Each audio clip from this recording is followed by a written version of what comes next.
Hello everyone, welcome to growing learning. So आज की इस क्लास में हम डिस्कस करेंगे class 4th NCERT EVS chapter number 5 and the chapter name is Anita and the honey bees. ये एक ऐसी लड़की की कहानी है जिसका बचपन बकरियों को चराते हुए बीत रहा था। लेकिन उसका एक गुड लक था कि उसको एक ऐसे टीचर मिले जिन्होंने उसके पेरेंट्स को समझाया कि लड़कियों का पढ़ना कितना ज़रूरी है और ये लड़कियों का अधिकार है। तो किस तरह से अनीता ने अपनी पढ़ाई को जारी रखा।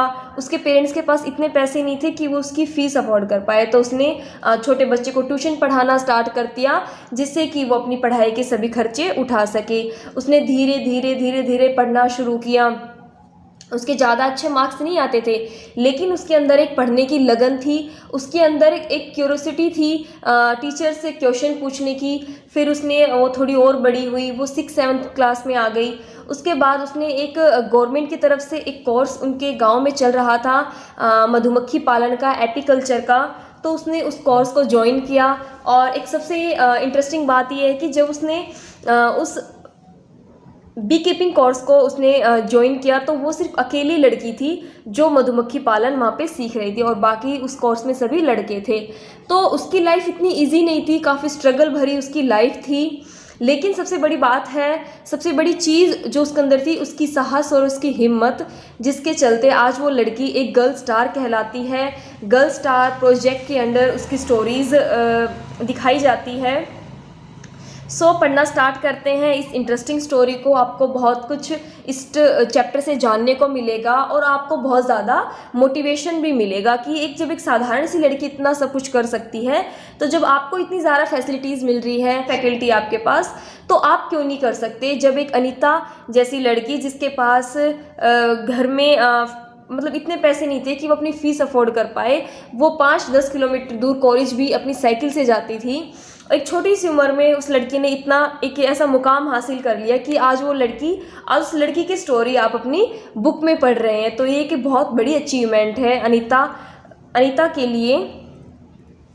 So let's start read this chapter.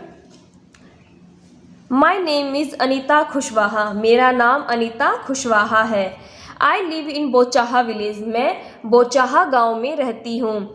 This is Muzaffarpur district in Bihar. जो ये बोचाहा गांव है ये कहाँ पर है? ये हमारा मुजफ्फरपुर डिस्ट्रिक्ट बिहार, ये बिहार के मुजफ्फरपुर डिस्ट्रिक्ट के पास है।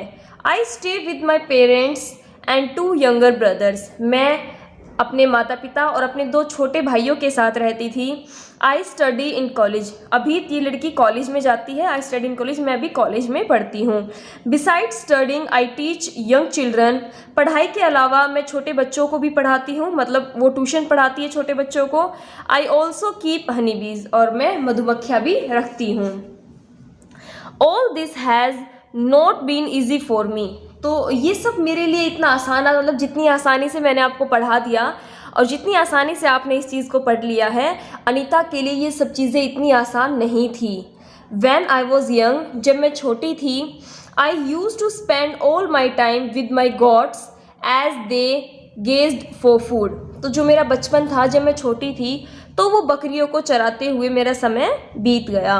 I always wanted to go school, but my parents did not like the idea of girls going to school।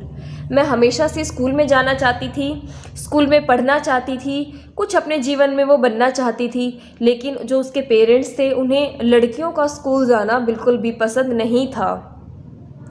नीचे देखो, आपको आपको शायद अक्षर दिखाई दे रहे होंगे इसमें। This is a true story. ये एक सच्ची कहानी है। Anita Kushwaha is a girl star. जो अनीता खुशवाहा है वो एक गर्ल स्टार है। ये आपसे 1 लाइनर के क्वेश्चन में या फिर ऑब्जेक्टिव टाइप क्वेश्चन में आपसे पूछा जा सकता है, आप इसको अंडरलाइन करेंगे। Girl star is a project which tells extraordinary tales of ordinary girls who have changed their life by going to school। जो गर्ल स्टार प्रोजेक्ट है वो एक ऐसा प्रोजेक्ट है जिसमें साधारण लड़कियों की असाधारण कहानियों को शामिल किया गया है जिन्होंने अपने जीवन को स्कूल जाकर बदल दिया। Dream of school. जो अनीता थी, स्कूल उसके लिए एक सपने की तरह था। One day I peeped into the school in our village. Peeped होता है झांकना। एक दिन मैंने अपने गांव के स्कूल में झांक ही लिया। I could not stay away. मैं अपने आप को रोक नहीं पाई। I silently went and sat down behind the children. मैं धीरे से अंदर चली गई और सबसे पीछे जाकर, बच्चों के पीछे जाकर बैठ गई। I felt so happy. मैं बहुत ज़्यादा खुश थी। I went home and picked up courage to talk my parents about going to school. मैं घर आई और मैंने अपने पेरेंट्स से स्कूल के बारे में बात की और उसने कहा कि मुझे स्कूल जाना है, मुझे स्कूल में जाने दो। They told me clearly that I could not do so. लेकिन उन्होंने मुझे क्लियर बोल दिया कि तुम ये नहीं कर सकती, तुम्हें स्कूल नहीं जाना। दैट डे उस दिन आई क्राइड एंड क्राइड। मैं रोती रही और रोती रही। One of the teacher in my village explain to my parents why it is important to study. तो एक दिन उसके गांव में एक टीचर थे जिन्होंने अनीता के माता पिता को ये समझाया कि पढ़ाई हमारे लिए कितनी ज़रूरी है। The teacher told them that they would not have to pay anything for my education up to class 8। तो टीचर ने क्या बताया कि आप लोगों को अनीता की पढ़ाई पर कुछ भी खर्च नहीं करना है। जो अनीता की पढ़ाई है वो 8th क्लास तक बिल्कुल फ्री ऑफ कॉस्ट है। The teacher said that it was the right of every child to go to school. उसका जो टीचर, उसने क्या कहा कि पढ़ना हर बच्चे का एक मौलिक अधिकार है, ये इसका अधिकार है कि आप इसे पढ़ने दें। Somehow my parents agreed. किसी न किसी तरह जो मेरे पेरेंट्स थे, जो उसके माता पिता थे, वो इस चीज़ से सहमत हो गए। I started going to school. मैंने स्कूल जाना शुरू कर दिया। I did not get high marks. कभी मेरे ज़्यादा नंबर नहीं आए। But I always asked many question. लेकिन मैं हमेशा अपनी जो टीचर थी उससे बहुत सारे सवाल पूछती थी। Staying in school. स्कूल उसने कैसे जारी रखा, उसने अपनी पढ़ाई को कैसे जारी रखा। Time passed and soon I complete class 5th। समय बीतता गया और मैंने अपनी जो 5वीं क्लास तक की जो पढ़ाई है वो मैंने पूरी कर ली थी। I knew that we would not need to spend more in class 6th। मैं जानती थी कि हमारे पास इतने पैसे नहीं हैं कि जो क्लास 6th में जो मेरे थोड़े बहुत जो खर्चे अब बढ़ गए थे, या थोड़े बहुत जो खर्चे मेरे होने वाले थे, हम उनको उठा सकें। My parents said that it was time for me to leave school. तो मैं उसके जो मदर थे, जो उसके फादर थे, जो उसके पेरेंट्स थे, उन्होंने क्या बोला कि अब समय आ गया है कि तुम अपनी पढ़ाई को छोड़ दो। But I wanted to study more. लेकिन मैं अभी और पढ़ना चाहती थी। I found a way to do this. तो मैंने एक रास्ता निकाला इस चीज़ के लिए। I started to teach younger children. तो मैंने छोटे बच्चों को पढ़ाना स्टार्ट कर दिया, मतलब ट्यूशन पढ़ाना स्टार्ट कर दिया। From the money that I got. तो ट्यूशन पढ़ाने से जो मुझे पैसा मिलता था, I was able to continue my own studies. तो उस पैसे को मैं अपनी पढ़ाई को कंटिन्यू रखने के लिए खर्च करती थी। यहाँ पे देखिए जो ये पिंक सा बॉक्स है, यहाँ पे वो एक मेमोरी बता रही है, one sweet memory. I remember some older boys in my village also used to teach young children. मुझे याद है कि मेरे गांव में कुछ बड़े लड़के थे जो मेरी तरह ही छोटे बच्चों को ट्यूशन्स पढ़ाते थे, मतलब उन्हें पढ़ाते थे। They did not like it. उन्हें ये पसंद नहीं था। When I started teaching. जब मैंने ट्यूशन पढ़ाना स्टार्ट किया तो उन बड़े लड़कों को ये पसंद नहीं आया, उन्हें ये अच्छा नहीं लगा। They started to scold and scare the children. तो वे जो बच्चे अनीता के पास पढ़ने आते थे उन्हें डांटने लगे, उन्हें डराने लगे। So that they would not come to me. तो वो जो बच्चे थे उन्होंने मेरे पास आना बंद कर दिया। For some time all the children except two stopped coming to me. तो धीरे धीरे कुछ बच्चे, सिर्फ 2 बच्चे मेरे पास आते थे, बाकी सभी बच्चों ने आना बंद कर दिया था। But soon they all come back because I use to teach them with love and care. लेकिन धीरे धीरे वो सभी बच्चे भी मेरे पास आने लग गए क्योंकि मैं उन्हें बहुत ही प्यार और केयर के साथ उन्हें पढ़ाती थी। Do you know what is RTE act 2009? क्या आप जानते हैं कि जो RTE एक्ट था वो क्या था? RTE एक्ट, RTE की फुल फॉर्म होती है right to education. This Act provide the right of free and compulsory education to each child aged 6 to 14 years. जो ये एक्ट था इसमें क्या कहा गया था कि जो 6 से 14 साल तक के बच्चे हैं उन्हें फ्री और कंपल्सरी एजुकेशन, मतलब कि उन्हें एकदम मुफ्त और अनिवार्य शिक्षा दी जाए। तो जो ये RTE एक्ट था इसका मेन मोटो यही था कि 6 से 14 साल तक के बच्चों को फ्री और अनिवार्य शिक्षा, कंपल्सरी एजुकेशन दिया जाए। Only I started talking to other parents in the village about sending their daughter to school. तो धीरे धीरे मैंने गांव के और लोगों से बातें करना शुरू किया कि वो भी अपनी बेटियों को पढ़ने के लिए स्कूल भेजे। My parents also started helping me in my work. तो जो मेरे माता पिता थे उन्होंने भी इस काम में मेरी हेल्प की कि किस काम में हेल्प की कि वो भी घर घर जाकर सभी पेरेंट्स को समझाते थे कि लड़कियों को स्कूल भेजना कितना ज़रूरी है। My mother used to do all the housework so that I could get more time to study. जो अनीता की जो मदर थी वो घर का सारा काम कर लेती थी जिससे कि अनीता को पढ़ने के लिए और ज़्यादा समय मिल जाता था। From school to beekeeping.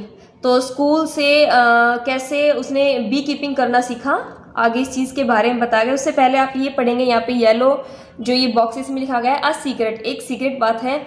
I learn how to ride a motorcycle, मैंने मोटरसाइकिल चलाना सीखा। I did not tell anyone, मैंने किसी को भी नहीं बताया। I fell down and got hurt many times but I was happy. तो मैं जब उसने बाइक चलाना सीखा तो वो बहुत बार गिरी, उसे चोट भी लगी, लेकिन वो बहुत खुश थी, उसने बाइक चलाना सीख लिया था। देर आर मैनी लिची ट्रीज इन आवर एरिया, जो हमारा गांव के आसपास का एरिया है, जो हमारे गांव का एरिया है, वहाँ पर लीची के पेड़ बहुत ज़्यादा थे। Honey bees are attracted to the लीची फ्लावर, जो मधुमक्खियाँ होती है वो लीची फ्लावर पर बहुत ज़्यादा आकर्षित होती है, उनकी तरफ आकर्षित होती है। Many people do beekeeping and collect honey, बहुत सारे लोग थे जो मधुमक्खियाँ पालते थे और उनसे शहद इकट्ठा करते थे।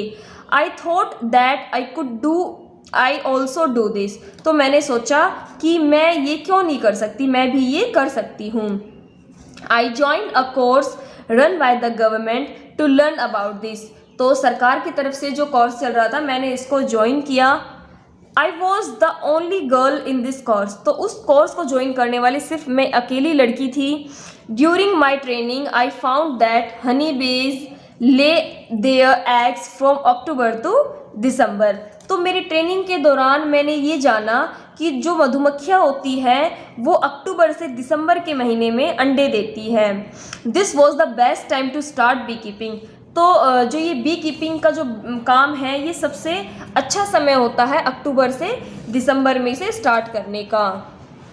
नेक्स्ट इसमें उन्होंने आपसे क्वेश्चन पूछा है, have you seen any insect near flower, क्या आपने किसी फ्लावर के आसपास कुछ इंसेक्ट को देखा है। Find out their names and right, आपको उनके नाम लिखने हैं। जैसे कि फ्लावर के आसपास तो मोस्टली आपको बीज और बटरफ्लाई ही देखने को मिलेगी। नेक्स्ट इसमें आपसे क्वेश्चन पूछा है, why do you think they come to flower, find out, आपको क्या लगता है कि जो बीज और जो बटरफ्लाईज होती है वो फूलों के पास क्यों आती है। Insect come to the flower to collect the nectar produce by the flower, जो इंसेक्ट होते हैं, जो बीज है, बटरफ्लाई है, वो फूलों के पास आती है। जो फूल होते हैं वो एक लिक्विड सा, एक न्यूटर जिसे हम बोलते हैं, एक रस बोलते हैं, वो उसे प्रोड्यूस करते हैं जिसमें बहुत ही मिठास होती है। तो जो ये इंसेक्ट होते हैं वो फूलों के पास इसलिए जाते हैं ताकि उस नेक्टर को, ताकि उस मीठे रस को वहाँ से वो निकाल सके और उससे जो बटरफ्लाई, जो बीज होती है वो शहद बना सके। When honey bees fly, there is a kind of sound, जब हनी बीज उड़ती है तो वो एक आवाज़ निकालती है। Can you try to copy this sound, तो क्या आप उस साउंड को कॉपी कर सकते हैं। तो जो साउंड कौन सी निकालती है, बजिंग साउंड निकालती है वो। बिकमिंग अ बी कीपर, तो कैसे वो एक बी कीपर बनती है। I complete my beekeeping course, तो मैंने अपने जो मधुमक्खी पालन का जो कोर्स था उसे पूरा कर लिया। But I did not have money to keep my own bees and start work, लेकिन मेरे पास पैसे नहीं थे मधुमक्खियाँ रखने के लिए और अपना काम शुरू करने के लिए।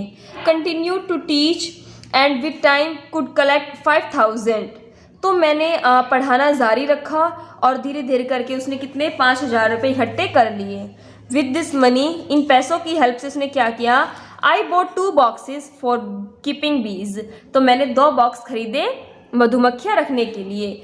ईच बॉक्स कॉस्ट 2,000, जो एक बॉक्स था वो 2,000 रुपये का आया था, तो उसने 2 बॉक्स खरीदे थे, तो उसने 4,000 रुपये के 2 बॉक्स खरीदे। With the remaining money I bought sugar to make the syrup for honey bees and the medicine to clean the bee highs.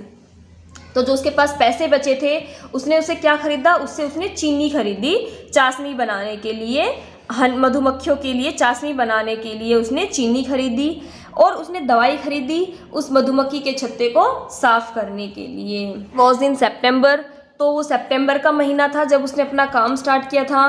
By December, मतलब दिसंबर आते आते, I had so many bees that I had to buy 2 more boxes, तो उसके पास इतनी ज़्यादा मधुमक्खियाँ हो गई थी कि उसे 2 बॉक्स और ख़रीदने पड़े। 2 उसके पास पहले थे और 2 उसने और ख़रीदे। I was still learning about beekeeping, मैं अभी मतलब नई थी उस काम में, मैं अभी बी कीपिंग मतलब मधुमक्खी पालना अभी सीखा भी नहीं था अच्छे से। Many times the bees would sting मी, बहुत बार ऐसा होता था जो मधुमक्खियाँ थी मुझे काट लेती थी। And my hands my face would be swollen, और जो मेरे हाथ है और मेरा चेहरा है उस पर पूरी सूजन आ जाती थी। It would pain a lot, उसमें बहुत ज़्यादा दर्द होता था। How could I complain to anybody, लेकिन मैं कंप्लेन में शिकायत किससे करती। I myself had decided to do this work, क्योंकि जो ये काम था ये मैंने खुद का, इस काम को मैंने करने का निर्णय खुद लिया था, तो मैं किसी और को कंप्लेन कैसे कर सकती थी। आपको नेक्स्ट इसमें क्वेश्चन पूछा है, what do people in your area put on the part of the body where the bee has stung, आपके एरिया के आसपास जब लोगों को या किसी भी पर्सन को मधुमक्खी काट जाती है तो आप उसके लिए क्या करते हैं। तो इसके लिए सभी अलग अलग तरीके अपनाते हैं। कुछ लोग उस पर हनी लगा लेते हैं, कुछ लोग ऑनियन लगाते हैं, फिर टूथपेस्ट लगाते हैं, कुछ लोग उस पर विनेगर, एप्पल विनेगर लगाते हैं, कुछ सोडा लगाते हैं। तो वैसे सभी अलग अलग तरीके अपनाते हैं।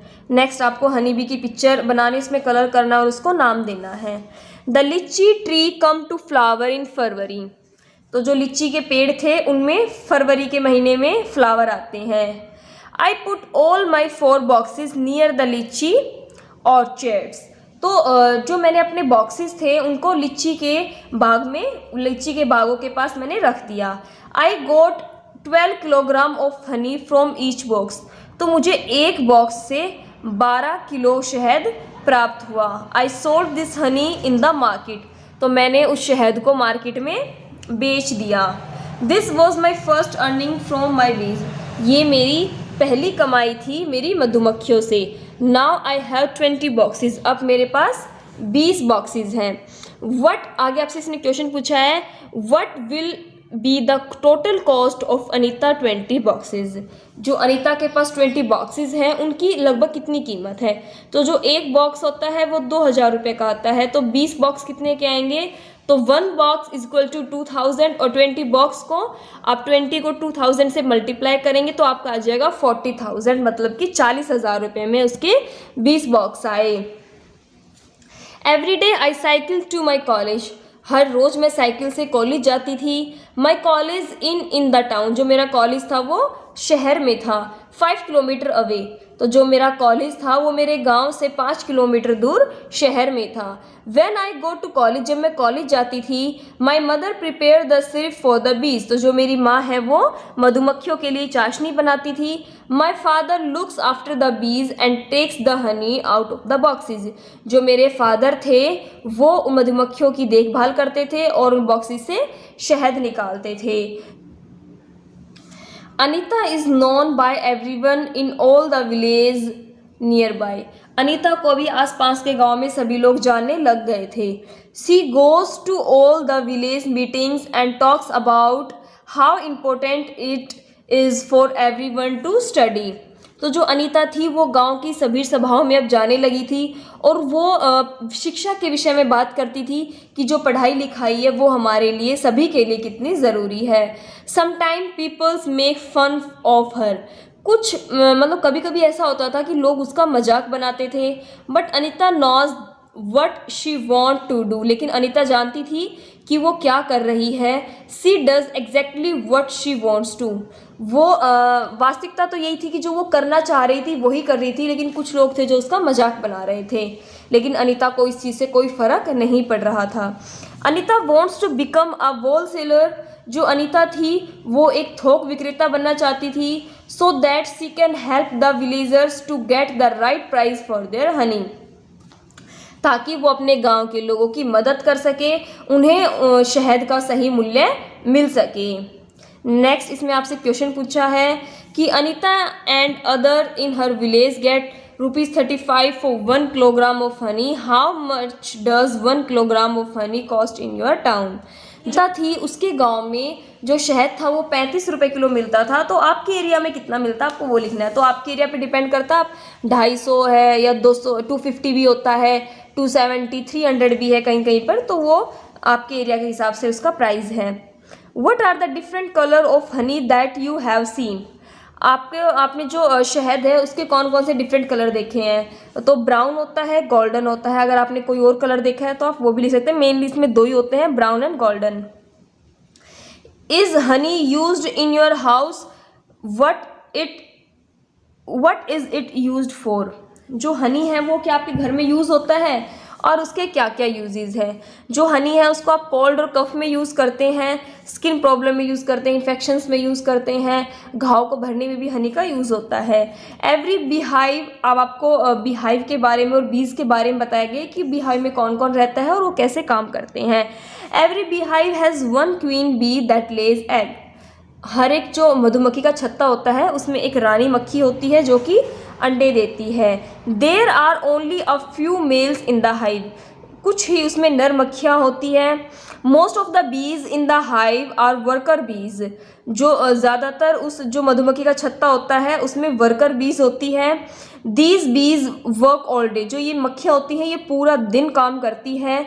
They make the hive and also took care after the baby बीज, तो जो ये मक्खियाँ होती है ये पूरा दिन काम करती है, यही जो वो छत्ता होता है जो हाइव होता है उसे बनाती है, और जो क्वीन बीज जो अंडे देती है उससे जो बेबी निकलते हैं उनकी केयर भी यही वर्कर बीज करती है। They fly around flower in search of nectar, वो आसपास घूमती है, खोजती है कि किस फ्लावर पर हमें नेक्टर मिल सकता है। They collect nectar from the flower for Honey, वो फूलों से उनका रस इकट्ठा करती है ताकि शहद बना सके। When one bee find flowers with nectar, जब किसी एक मधुमक्खी को किसी एक फ्लावर पर नेक्टर या उसका रस मिल जाता है, it does a special kind of dance by which the other bees can know where the nectar is, तो जब किसी मधुमक्खी को कहीं पर भी रस मिल जाता है, फूलों पर रस मिल जाता है, तो वो एक स्पेशल डांस करने लगती है जिससे कि जो दूसरी मधुमक्खियाँ हैं उनको पता चल जाता है कि जो नेक्टर है वो कहाँ पर है और वो भी वहाँ पर ही आ जाती है। The worker bees are very important for the hive, जो वर्कर बीज होती है वो बहुत ही ज़्यादा महत्वपूर्ण होती है उस छत्ते के लिए। Without worker bees there would be neither hive और नोर एनी नेक्टर कलेक्शन, अगर जो ये वर्कर बीज है यही ना हो तो छत्ता भी नहीं बनेगा और ना ही उसमें फूलों का रस इकट्ठा हो पाएगा। ऑल बीज in the hive would go hungry, और अगर ये वर्कर बीज काम नहीं करेगी तो जितनी भी जो उस हाइव में जितनी भी मधुमक्खियाँ रह रही हैं वो सभी भूख से मर जाएगी। The male bees have no special role as worker, जो मेल बीज होते हैं उनका कोई स्पेशल काम नहीं होता है एज अ वर्कर उस छत्ते में। Which are some other insect that live together in a group like honey bees, तो हनी बीज की तरह कौन कौन से जो इंसेक्ट है जो ग्रुप में रहते हैं, तो बीज तो हमारी रहती है, आंट्स है, टर्माइट्स है और वास्प्स हैं। Ants live and work together like honey bees, अब आपको यहाँ पे आंट्स चींटियों के बारे में बताया गया है कि वो भी सभी साथ में रहती है, साथ में काम करती है मधुमक्खियों की तरह ही। The queen ant lays the egg, जो क्वीन आंट होती है वो अंडे देती है। The soldier ants look after and guard the ants nest, जो सैनिक चींटियाँ होती है वो उस नेस्ट की देखभाल करती है, उसकी रक्षा करती है। Worker ants are always busy looking for food. जो वर्कर आंट्स होती है वो हमेशा खाना ढूंढने में ही व्यस्त रहती है। And bringing it to the nest, और उस खाने को उस नेस्ट तक लेके आती है। Termites and wasps also live like this. जो दीमक होते हैं, जो ततैया होते हैं, वो भी इसी तरह से अपना जीवन बिताते हैं। Have you seen where ants live? क्या आपको पता है जो आंट्स होती है वो कहाँ रहती है? Yes, ants live in ant hills made of earth. जो आंट्स होती है वो अपनी आंट हिल बनाती है, उसे हम आंट हिल भी बोलते हैं, होल भी बोलते हैं, कुछ लोग उसे नेस्ट भी बोलते हैं। Kind of eatables attract ants. कौन सी ऐसी चीज़ें हैं जो उन्हें अट्रैक्ट करती हैं आंट को? तो जो स्वीट ईटेबल अट्रैक्ट्स आंट्स, जो कुछ मीठी चीज़ें होती हैं वो चींटियों को अपनी तरफ आकर्षित करती है, जैसे कि शुगर है, ग्रेन है, या फिर कोई डेड इंसेक्ट होता है तो आपने देखा होगा चींटियाँ वहाँ पर आ जाती है और सभी चींटियाँ उसको उठाकर अपने नेस्ट में ले जाती है। व्हाट काइंड, नेक्स्ट हमारा है look at the line of ant, what is its colour. आपने आंट्स की लाइन को देखा है तो उनका कलर कैसा होता है ये आपके ऊपर डिपेंड करता है। आपने ब्लैक देखा, रेड देखा है, जो आपका एक्सपीरियंस है आप अपने एक्सपीरियंस के अकॉर्डिंग इसका आंसर लिख सकते हैं। Have you been bitten by an ant? क्या आपको कभी किसी चींटी ने काटा है? What was the ant like, black और रेड, बिग और स्मॉल? तो वो जो आंट थी वो ब्लैक थी, मतलब काली थी या लाल थी, छोटी थी या बड़ी थी, आपको उस चीज़ के बारे में लिखना है। Do ants ever come near you? क्या जो आंट्स है वो आपके पास आती है? वैन, कब? When something sweet things sticking to our cloth. जब कोई मीठी चीज़ हमारे कपड़ों से चिपक जाती है तो जो आंट्स है वो हमारे पास आती है। आगे आपको बताना है जो आंट होती है उनकी कितनी लेग्स होती हैं। जो आंट चाहे बिग हो चाहे स्मॉल हो, सभी की 6 लेग होती है। नाउ अब ये चैप्टर हमारा कंप्लीट हो चुका है। मैं उम्मीद करती हूँ आपको ये चैप्टर अच्छे से समझ आया होगा। आपको ये वीडियो कैसी लगी आप मुझे कमेंट करके बता सकते हैं। अगर आपको इस चैप्टर से related extra question answer worksheet चाहिए, like true and false, match the following, jumble words, question answer, objective type question answer, so आप मुझे होमवर्क कॉर्नर चैनल पर भी फॉलो कर सकते हैं। Thanks for watching, have a good day.